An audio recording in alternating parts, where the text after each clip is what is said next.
Today, we are coming to you from the Texas Auto Body Trade Show. We are talking with Logan Payne of Payne and Sons. They are a body shop out in Texas. He and Danny Gredinberg did a talk at the Texas Auto Body Trade Show on the importance of adhering to OEM procedures. So we're going to talk with Logan today and see what they chatted about. Welcome to Body Bangin', your podcast for all things body. Auto body, that is. And now, introducing Body Bangin's host, Mickey Woods of Mickey Woods Marketing. Mickey is a former auto collision center owner and is now a marketing and business development expert to shops across the globe.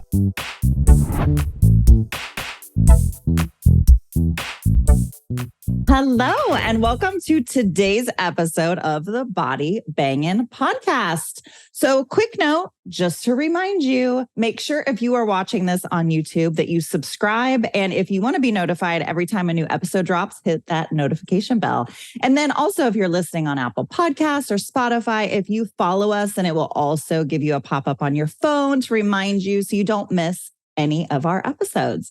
So today is a fun day. We are coming to you from the Texas Auto Body Trade Show put on by, well, I think a few different people, organizations put this on, but the Auto Body Association of Texas. Thank you guys so much for having me. We are going to do a little series. So the next few episodes, you'll be hearing from some of the speakers at the event. And this event is awesome. There are like over 1,000 people there.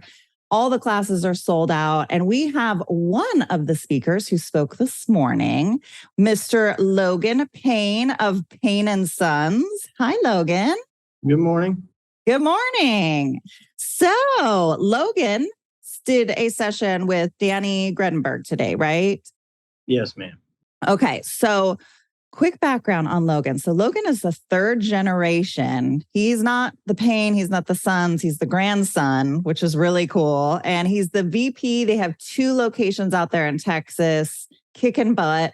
And he and Danny today, I'll read the title, was Repair Planning, a breakdown of the importance of adhering to OEM repair information. And Logan, I feel like that's super important right now. So many shops, I feel like it's like split. Like shops are either like, I'm all about OE procedures or like it's kind of like this like really passionate piece, or we kind of disregard it for the most part. What are you seeing like on your side? I'd say that's pretty accurate. Yeah, they're either, the OEM procedures are either a shop's Bible or they don't even know about it at all. So right. Yeah. That's fairly accurate. Yeah. So I would assume you guys, do you have any DRPs there? We don't. No, ma'am. Okay. So I would assume so.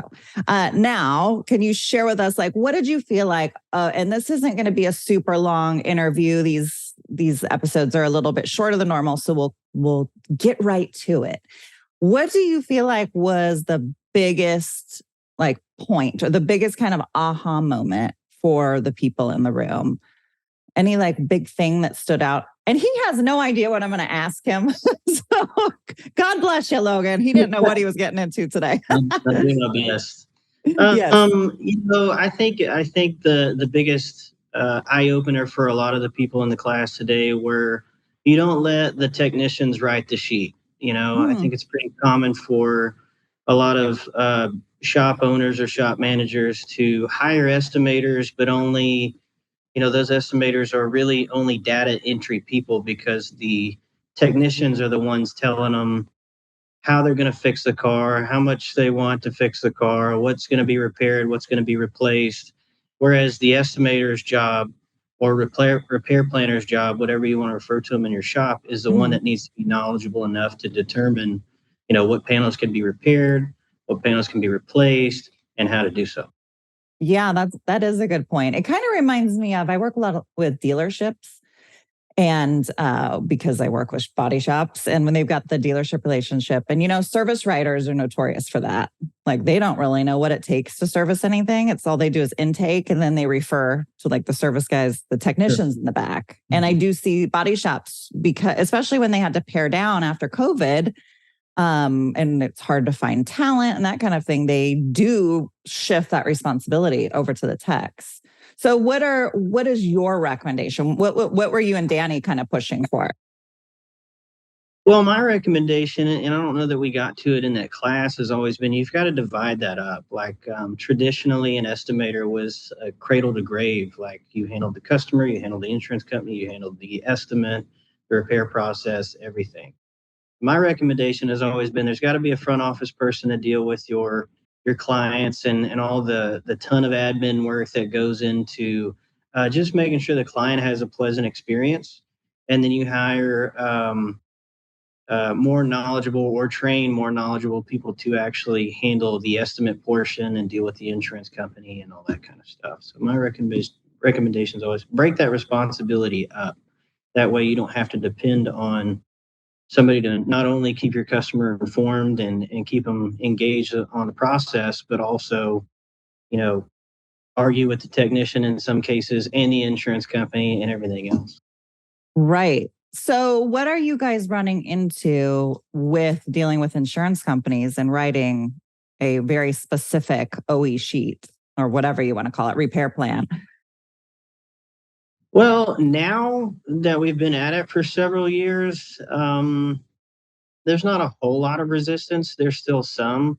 But initially, when we were, if you're starting from ground zero and you're not really following OEM procedures at all or even looking them up or reviewing them, the road is pretty rocky at first. Back 5 years ago, like you're trying to not only figure out the OEM procedures yourself, but now you've got to put it in an estimate form and you've got to explain it to somebody else, and you're not 100% sure what you're doing yet. I mean, that's when we first started off. It was pretty rocky trying to find the middle ground of how to do it, how to get it on the estimate, how to get it paid for, etc. Right. So what's your suggestion for like the people in the classroom today? What was the big push? Was it like why or was it how? What was the main message there? I think the biggest push is just get started. A lot of people are scared to just take the first step. So just implement the small changes one at a time and at least start making progress.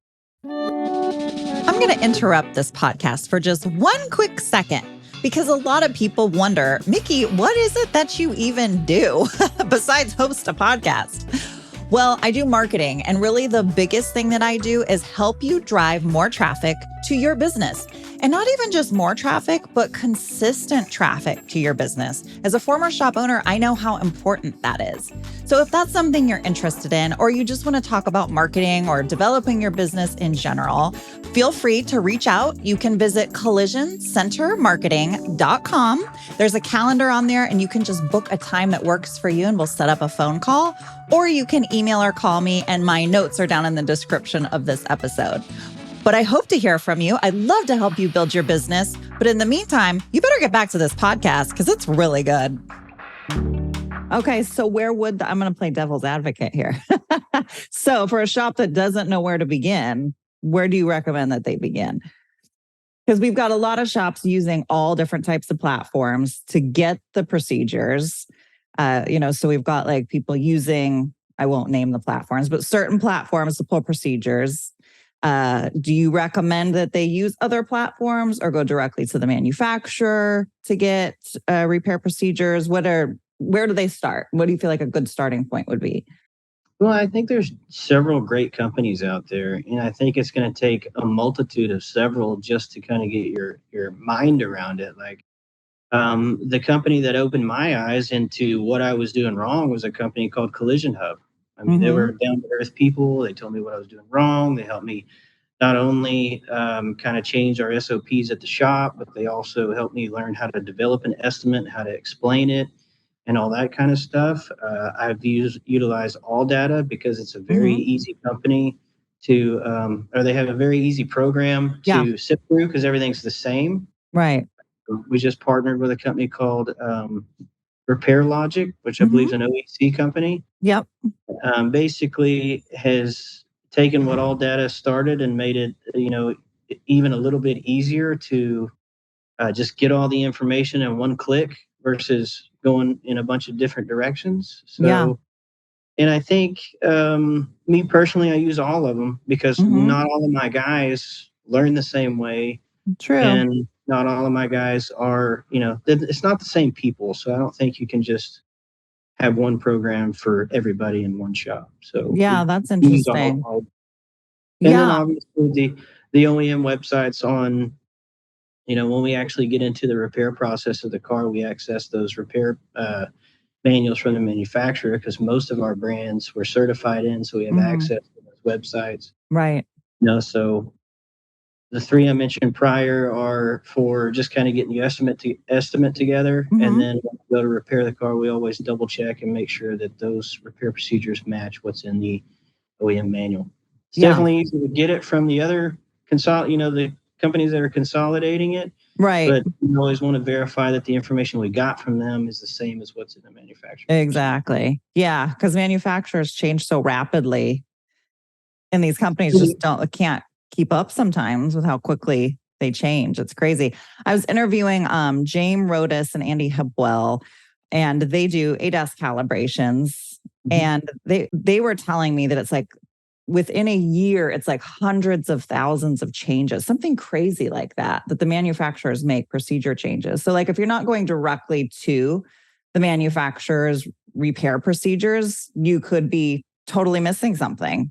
And by the time these other companies get a hold of that data, sometimes it's a month, 6 months old, you don't know. So I like the fact that you guys are double checking. Not that you needed my approval on that. Yeah. So I assume you talked and we'll wrap it up after this. I know you got a busy crowd over there. You got a lot of people and a lot of cool other classes too to attend today. So for the people in the room that aren't repairing vehicles per the OE specifications, what would be the sell on that? Like what is the big push? Because there are a lot of shops that have DRP relationships or get the feedback from the insurance company, and the insurance company wants to tell the shop how it should be fixed based off of what they're going to pay for.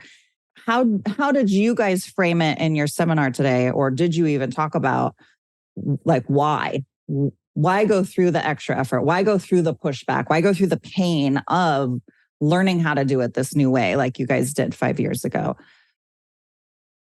Well, we didn't get into that in the seminar, but I mean, the push I would make is if you're going to, consider yourself a professional collision center and maintain your reputation and quality for the years to come, you need to get involved with it now because, I mean, the people that are not accessing OEM repair procedures are probably the ones struggling the most just to fix the car that they've always, the way that they've always fixed it. Right. You hear all the time, well, we put this together and all of a sudden these codes came up and we couldn't figure that out. We chased this gremlin or that gremlin, or we couldn't, Danny showed a picture of a Honda Ridgeline in the class today where, the shop started taking some panels apart and next thing you know, the truck is a complete skeleton. And they're like married to this truck now because they've got it all apart.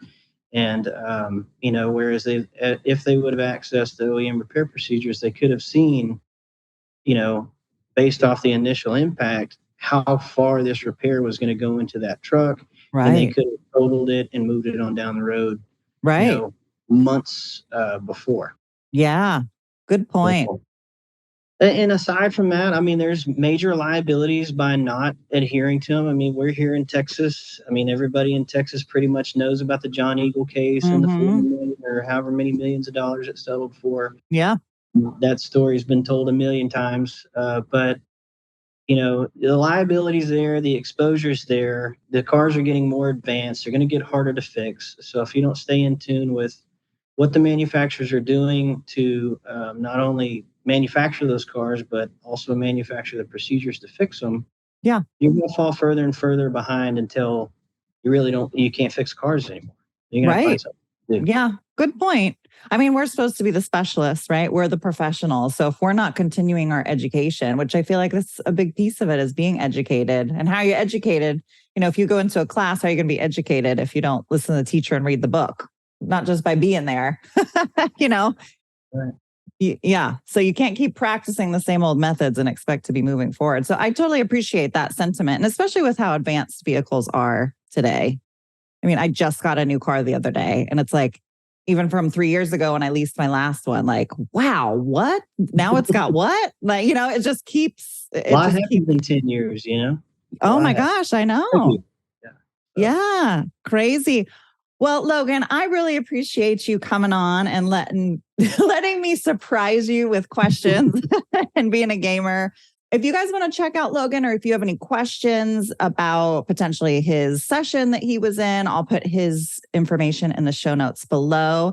And if you guys are available, the Texas Auto Body Trade Show is every year, typically in August. So make sure that you set your calendars so you can make sure to attend in 2024 if you weren't able to be there in 2023. So thanks, Logan, again. And thank you all for listening to today's episode of the Body Bangin' Podcast. See you next time. Bye. If you enjoyed today's show, make sure you hit the subscribe button. We have some incredible topics and guests coming your way you will not want to miss. If you are watching on YouTube and don't want to miss the latest and greatest, you'll want to hit the bell after subscribing, so you will get a pop-up each time a video podcast goes live. To our devoted fans, would you mind paying it forward and sharing this little gem with someone else you think may benefit from it? Much love from all of us here at Body Bangin', all things auto body.